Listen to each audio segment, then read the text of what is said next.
Hey everybody, today I'm going to be doing a quick video on the difference between religion and spirituality.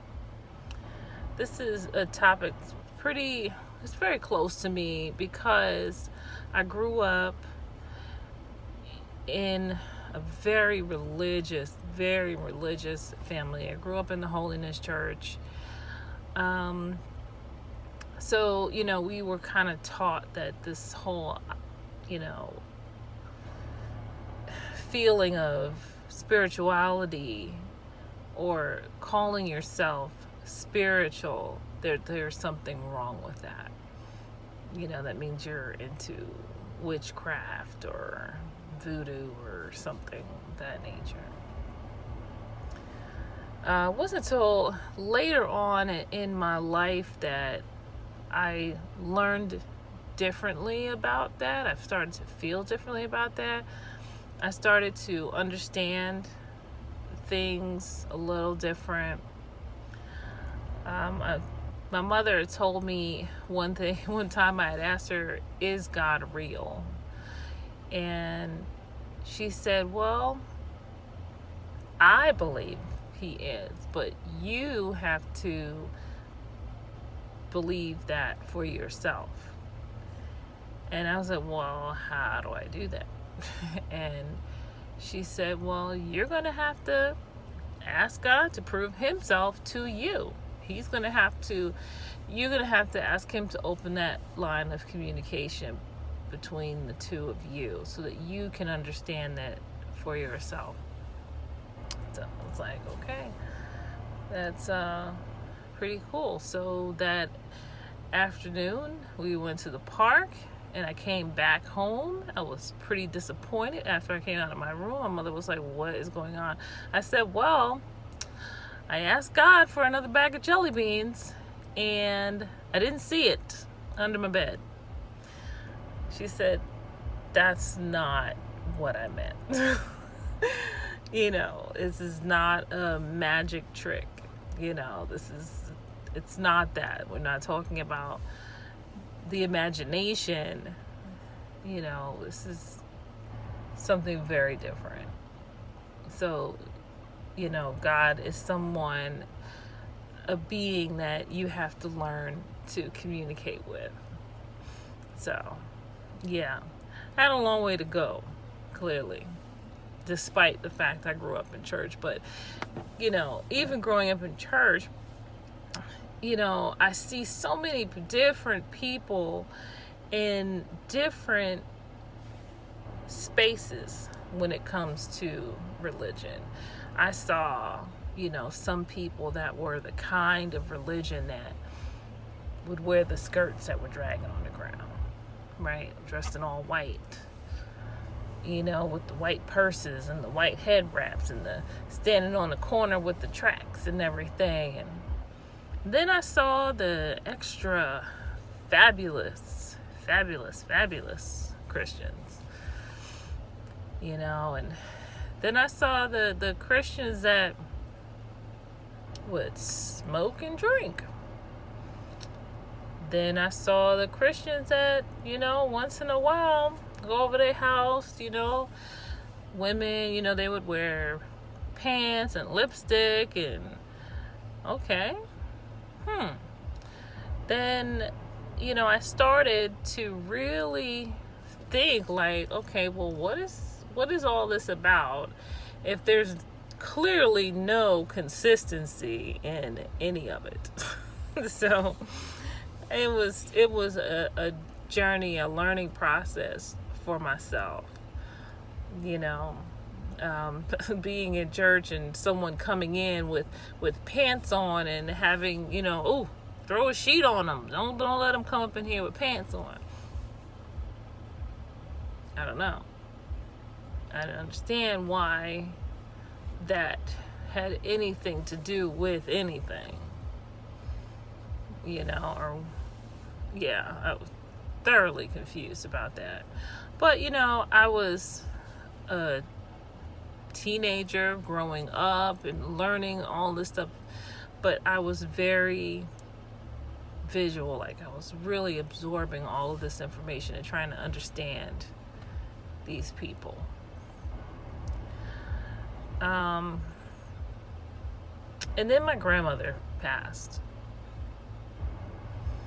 A woman that I believe to this day, you know how, Jesus sat on the right hand of the Father. I believe that my grandmother had a chair with her name on it right next to God. On the other side. She was a beautiful, absolutely beautiful person. Yes, she went to church every Sunday, but the way she did her life was very different than a lot of other people that I saw. She wasn't the kind that went to church with, that was the extra, fabulous, right? She went to church. She looked nice, but she went to church. She was the kind that would say, "Good night, Jesus." She had the picture of Jesus on her wall, like most Christians do. But she wore her Christianity in such a beautiful way to me that it didn't seem like religion. It seemed like she believed that it was more of, an ethical thing. It was how you treated people, how you related to people, the things that you did. That was her core. This guy's like, what is she doing? You can join in the topic, buddy. I'm sitting outside, of course, as always, waiting for my kids to come out. So, she was just kind and loving, like that door open all the time, waiting for people to just say, I need some help, I need prayer, I need this, I need that. And she was always there. Her iced tea that she was known for was not just iced tea to people. It was a hug, it was a handshake, it was a I love you. It was an emotional thing to her, making sure that it was ready. Oh no, it's not ready yet, don't touch it because it has to be right. I want you to have it when it's right. And that was different for me, and I was like, okay, there's more to this. There's way more to this. And then she passed, and it tore everything from under me. I remember trying to rush to the hospital, trying to get there. And for the first time in my life, like I was so messed up. I pulled over to the side of the road and I was crying like a baby. I could not control myself. And I remember hearing her voice just consume me and my space. And because after me asking a question, I was like, who is going to watch over me now? Who is going to pray for me now? Who is going to make sure that I'm safe out here in this world? Because my grandmother did that. And look, you could run the streets and you knew that grandma was praying for you, you was going to be all right no matter what you did. She was that type of connection, okay? Wow. And I was sitting there like, who in the world is going to pray for me now? Who is going to have my back now? And her voice just came out of nowhere and just consumed me. And I heard her say, "What is wrong with you? I am closer now to him than I have ever been. Now I don't have to pray so hard." Y'all, you thought I was crying then. I was crying a different type of cry then, after. That was the first time that I believed, that I knew for a fact that to be absent from the body is to be present with God. that energy is not something that is ended. It does not stop. It continues. It just transforms. And my world started to change from that day forward. I started to try to reach out and communicate with her more. And it started to really shape this crave to be this enlightened spiritual person, like she was, like I know she was. People draw a line between being spiritual and being Christian, or being this or being that. You can be all of those things and not be spiritual. Yeah. Yes, you can. You can get up on Sunday morning, put your clothes on, put your cute shoes on, be at Sunday school by 9:30, Bible study on Wednesday. Make sure you're at the service. Make sure you sit in the second row so the pastor can see you. Make sure that he know you there. Pay your tithes every Sunday. And not feel a thing. Not have any connection at all. Still mourn for the dead.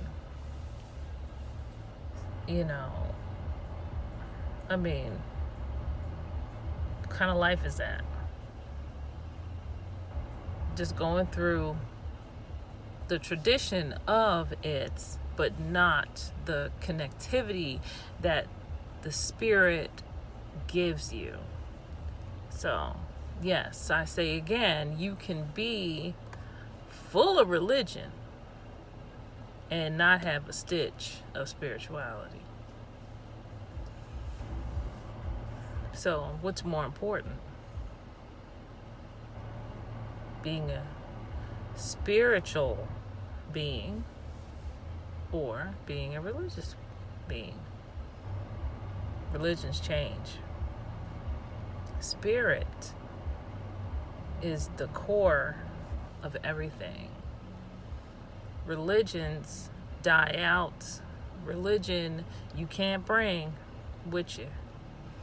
But your spirit is eternal. That is the piece that we need to work on. That's the piece that we need to clean up. That is the piece that is going to make sure that we are still connected with our family when we leave this earth. And I still want to be connected with my family when it's my time. So to jump ahead a little bit, my father was a bishop in a church, and I was still pretty religious, right? Pretty traditional. And then my father found out that I was gay. And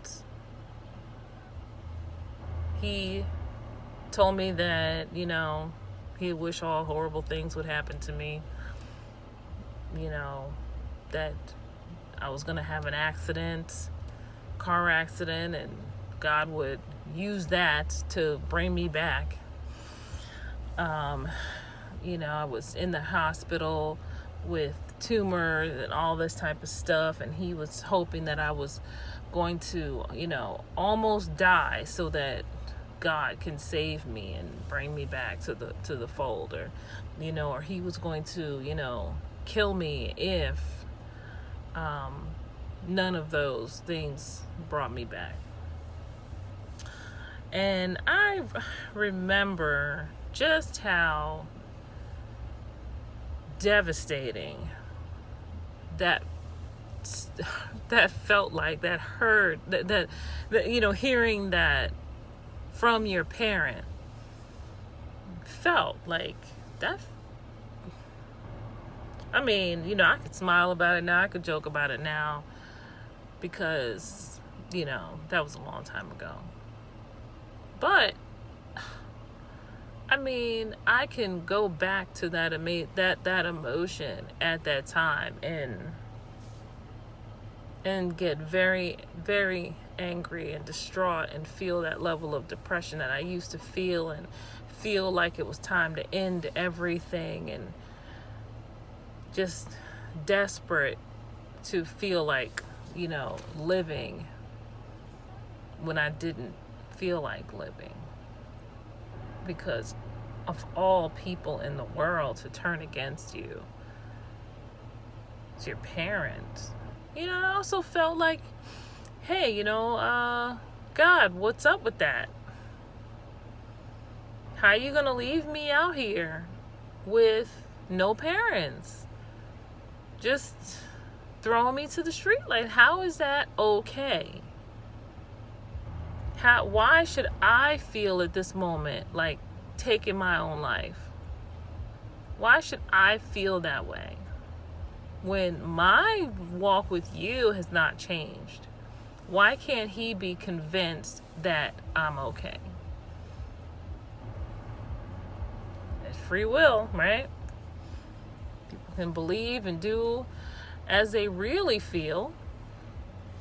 Can't really stop them. People are entitled to believe what they want to believe, even in the realm of religion. But that moment was hell for me. To tell me that I can't go back to the church that I was practically born in, that was ours, it was our family church, it was my life, it was all I knew.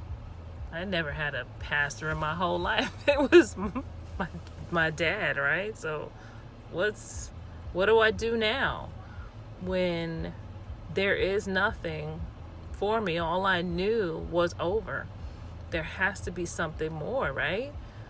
When the religion changes, when the religion gives up, when the religion lets you down, there has to be something that's stronger than that. And thank God there is. The spirit never stops. The spirit will always live. It lives on and on and on. It transforms in many different ways. It moves in different ways. And I mean, think about it. How is it that you can believe that Jesus died, right? Rose again.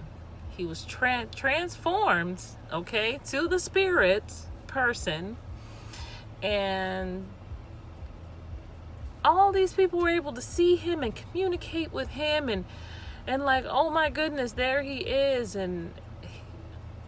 But you don't believe that happens to the human person.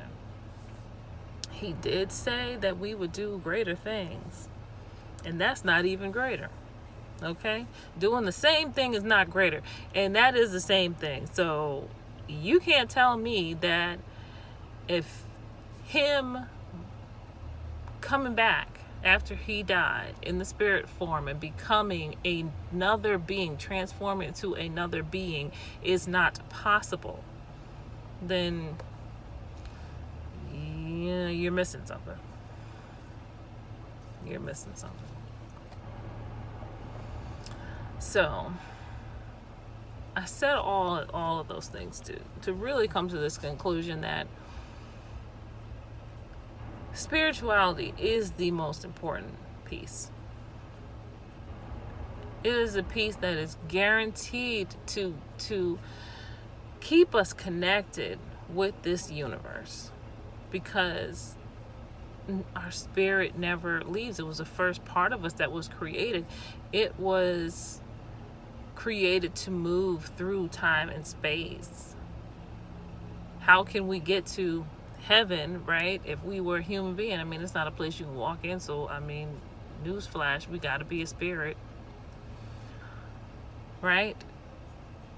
It's bigger than going to church, because many people go to church and are empty. Their spirit is there, but they have not tapped in. And ironically enough, my father used to always teach me that your body and your spirit, your mind and your body have to be connected in order for you to reach that enlightened state. Yet he failed somehow, because he sure didn't, he missed. I guess when it's your own family, you kind of, renege on some of that stuff you believed in, I guess. I don't know. But, your mind and your body have to be one in order for you to reach that enlightened place. And that is a journey. It is not something that happens overnight. It's something that you have to want to have, that connection. I hear people, oh yeah, I want to be closer to God. How are you close to a spirit? How are you going to get closer to a spirit? God is everywhere. He is in and out, up and down. He is everywhere. He is in the air that you are breathing right now. You do not have to try to be closer to him. What you need to try to do is to connect your spirit and your mind, so that you can receive these spiritual messages. That's how he communicates. He don't, send pigeons and drop messages, in the mailbox. You have to be connected. You have to be tuned in. And that is what you need to do. You can't, pray to be closer to God. God is there. God is there. You're doing the wrong thing. You don't have to do all of that. He, gave us everything we needed to tap in. You just have to. Right? We've got so much clouding our brains, so much hate and discrimination and just division has got us so contaminated that we can't see who we really are, that we are really these spiritual beings. We're walking around, we're praying to this Jesus that look white, this Jesus that look brown, this Jesus that look that, this person over here. Dizzy. It's all fake. It's all an illusion. It's all something else to keep your brain confused and separated when your spirit is missing the boat. You want to be connected. I believe that when you die, your energy is still ever present as if you were here, and you are still able to communicate with your family and with God. When I lost my mom, it was difficult, despite that I knew what I know now, that her spirit is still here that was not her, that was deteriorating. Her body was doing what a human body is supposed to do, and that is to deteriorate this as her spirit was transforming. And things were happening around me that let me know that her spirit was transforming. And despite the tears and the horrible pain that I felt as a human, that I still feel at times, I come back to that place where I realize that I am closer to her now than I have ever been in my life. Because she can be here and she can go check on my sister. You know, if she wants to tell me things, she can. You know, if I feel doubtful, if I feel this way, she has her way of communicating with me. And I feel better.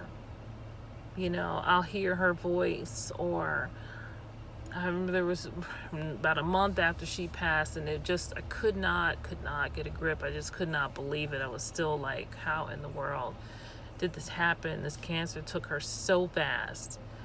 I mean, so fast. And I was laying there, and it was almost like she was pushing through the darkness of my dream, and her face was coming so close and so clear and so real that I jumped. Like, it's like, but she looked so perfect. I mean, her face looked healthy and wonderful, and it was terrifying because that's not the last time I saw her. But that was her way of telling me that she was good, that she felt good. She's not suffering anymore. That was her physical body. She did not suffer. She was fine. She's just transforming, and you know, and it's amazing to still be able to communicate with her. So I just really want you to try to get to that place to where your connectivity is more important than your timeline of your religion, because that is not the important piece in the transformation process. You have to be connected. Your spirituality is the most important thing. It is. It's everything. Okay, so just, do some more, research on different techniques that can work for you, that can help you become more in tune and more connected. And I'll follow up with another video a little later to dig into a little deeper. I love you guys, and I just felt the need to share this, and I will be sharing some more. Okay? Be blessed.